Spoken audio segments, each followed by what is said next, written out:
Scrappin with Sheri and virtual crop sketch number 3 from July's 2025 virtual crop.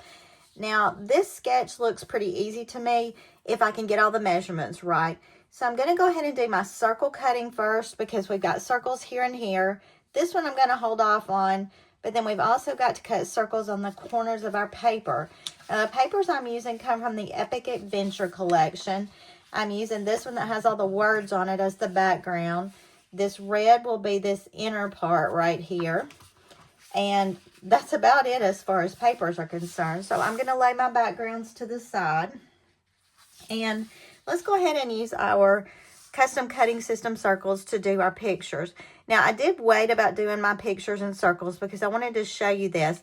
This was a picture I'd taken and it was too narrow to fit in a 4-inch circle. So I added 3 of the same picture to the sides. So it would give me a little bit of overlap on the sides here to manage to make a 4-inch circle. Now, your 4-inch circle is done using the smallest pattern with the red blade. And that's what I'm going to do first. And you remember I developed my photos on my own. Now, you can still see the lines there, but I don't think that's as distracting as having big white area there where my picture wasn't wide enough. And then I'm going to do this circle for the opposite page. Again, using the small circle cutting system pattern with my red blade. And then it says that for the mats, we need a 4.5-inch circle. That's using the same pattern, but with the blue blade. And that I'm just going to do with white because, you know, I mat my pictures in white when I develop them.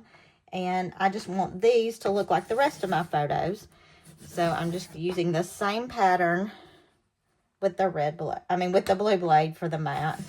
That does make a larger mat than I'm used to, but I think it'll be okay. I could have done that even with a green blade if I wanted a smaller mat. And you know what? I may go back and do that. We'll just see how it looks when we get to that point. Now, the next part is going to be rounding the circles on my paper. And if you're using directional paper, be careful because I want these stripes going up and down. So this is going to be my bottom corner over here, and then that will be the top corner on there. And it tells us to use the middle pattern with the red blade to make that rounded. So I'm going back to the red blade. And all you've got to do is put the pattern right up against the corners so that the pattern is on the corner here, it's on the corner here, and you're just going to put your blade in the holder and just slide it. And it just rounds those little corners out just like that. And I did lay my paper out purposefully just like this so I could make sure that I'm cutting the correct corners and not the wrong spot. And I'm starting in the middle and just sliding to one side and the other. And we've got both of our corners done. So let's look at what else is necessary here. And there's really not much else. Let's go ahead and attach. Oh, you know what I didn't do? I didn't cut my papers down because these papers have to be smaller to fit. So let's pull out our 12-inch trimmer. And on this side, my page is going to be 8 3/4 by 10 3/4. Now the 8 3/4 is my side to side, and I'm just turning this upside down so I have a flat edge there to work with. 8 3/4.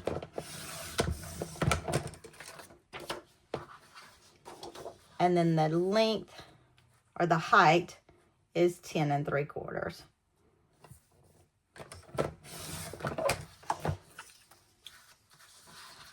So that will be the left page. Feels like I've got a little glitch there, but it's okay. And for this one is supposed to be 10 3/4 by 10 3/4. So it doesn't really matter which side I go from. Either way, I'm going to be doing a 10 3/4.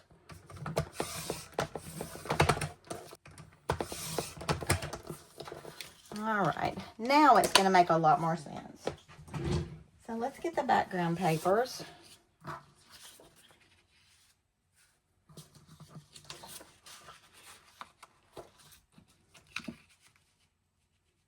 I don't know if you participate in the virtual crops or not, but I always enjoy the creativity of the sketches, sometimes more than others. I do like it when the sketches are pretty easy and don't require quite as much concentration. This one is a quick, easy one. The number 1 and number 2 that we did last time were a little bit more difficult, but still not overly hard. I like using new tools or being reminded of tools I haven't used in a while. And I like the corner rounding on this with the cutting system. That's something I don't know that I've done in a very long time, if ever. And this paper, I've had it for a long time. Wasn't sure how I was going to use it.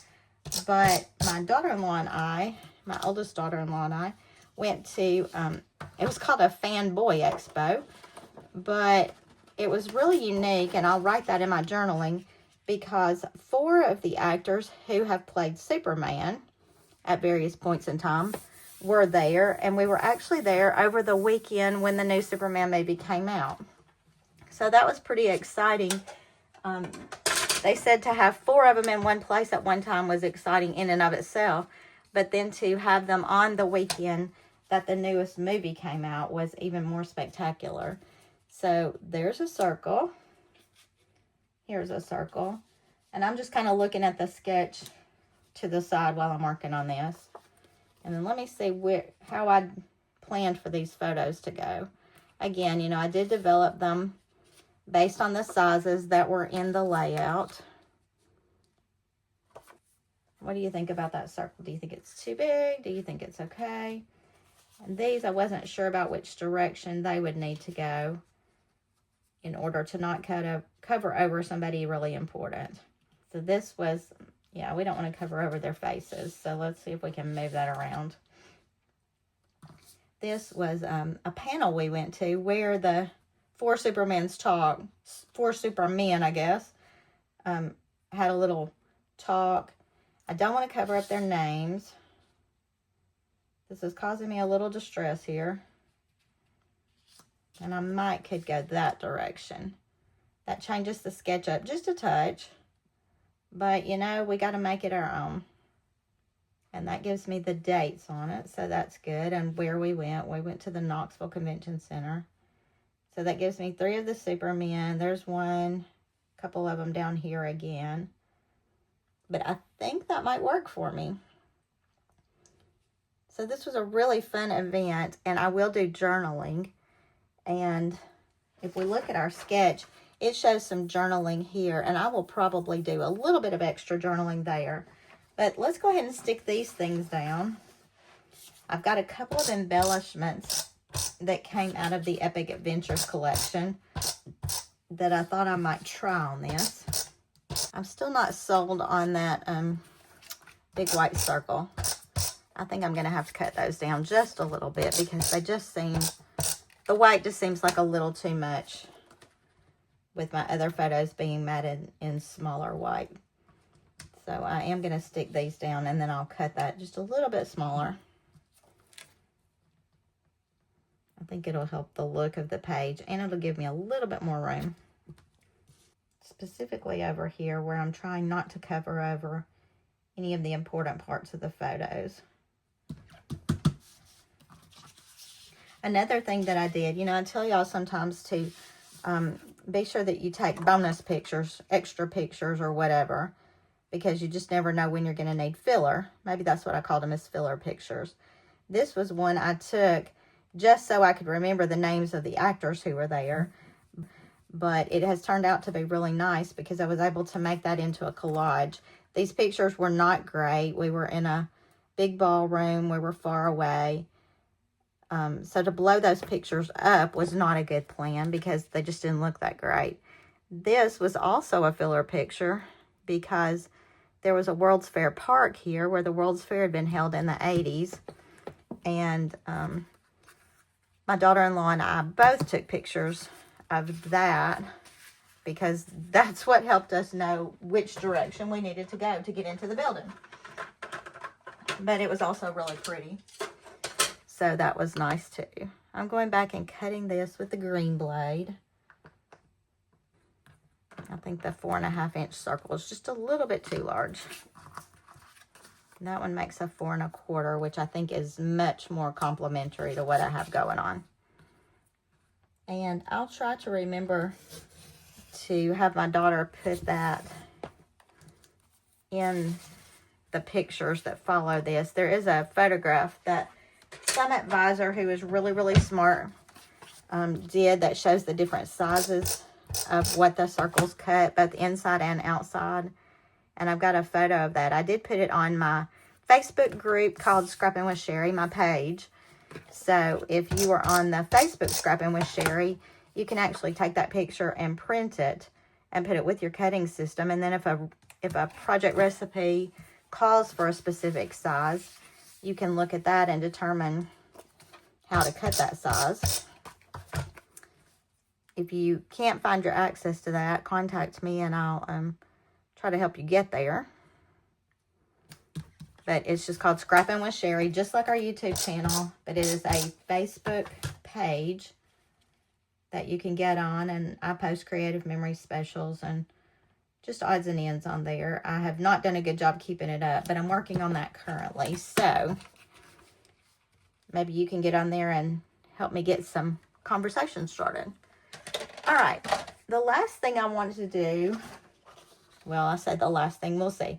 I want to add a title here, and I pulled out these cute little letters. These are the Creative Memories letters, and I wanted to see if they would even fit. I'm not sure they will. But I loved the way they had the title going around the curve here, and I wanted to do Fangirls. The convention was actually called Fanboys, and I laughed and said that seemed kind of odd because we're the fangirls in this situation. And I was fangirling. So I'm going to put those letters right there. And let me just grab repo tape. And I'm going to do that on this mat right here because it will wipe off. You could do this with regular tape probably pretty easily. I just felt like I could go a little bit faster if I do it with the repo. And you notice I'm going from the outsides in, kind of in order to keep things more symmetrical. I could have used just a little more space there, but again, this kind of looks, to me, this page is going to look a little bit crowded, and that's kind of how the whole expo was. So when I look at this, it gives me the feel of being there. And it's all about the memories, so that's good with me. We can just pick them up, move them around here and there, and make it work the way we want it to. And rub off the excess with my fingers. Okay, that's pretty cute. Now, the only thing that I don't have on this sketch, besides my journaling, which I'll add here, is there's a circle cut in half right there. And I couldn't decide exactly what I wanted to do as far as that, and I'm still not certain on that. One of my thoughts was to cut a piece of this lined paper and use it there and do some of my journaling here and some there. And I kind of like that idea. So I think I will go ahead and cut this paper. It says a 4.5-inch circle cut in half. The 4.5 is going to be the small pattern with the blue blade again, but I'm going to keep this the same size as the one I just cut and go with that green blade just to make those the same size. And then I think I will also use part of this paper for my journaling over here. And this was just an old piece of Creative Memories paper. I'm not even sure what it came out of. It was in my scrap box and I saw the lines. So I felt like that was a good option for this. And that adds a little more white here, which I kind of like. So I'm going to add that on. We can put the cutting system away. I'm going to add that right here. And I want to pull out the 2 embellishments I found from the Epic Adventures collection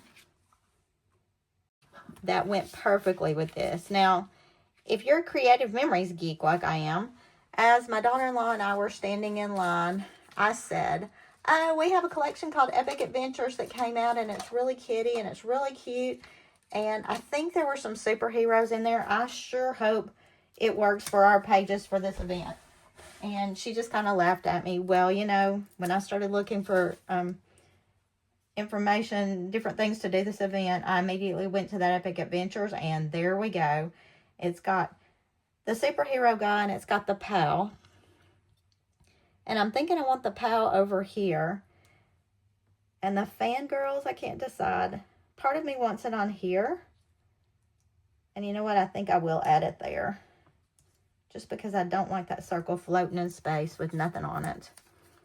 And then we'll put the pal on that side. So the only thing I have left to do is to do my journaling here, journaling here. I did leave a little space there because I thought I might want to put just a line about Dean Cain, because my daughter-in-law had met him previously and talked about what a nice guy he was. But that's it for this particular sketch. Now, if I were going to do anything different, as I'm looking at it right now, if I were going to change it in any way, the one thing that I would change is to go back and put a thin strip around all of this right here, probably in white to make that stand out. So you look at the picture at the end to see if I decided to go ahead and try that, or if I decided it was too much hassle. Otherwise, sketch number 3 from July 2025 is almost done. And until I see you next time, happy scrapping.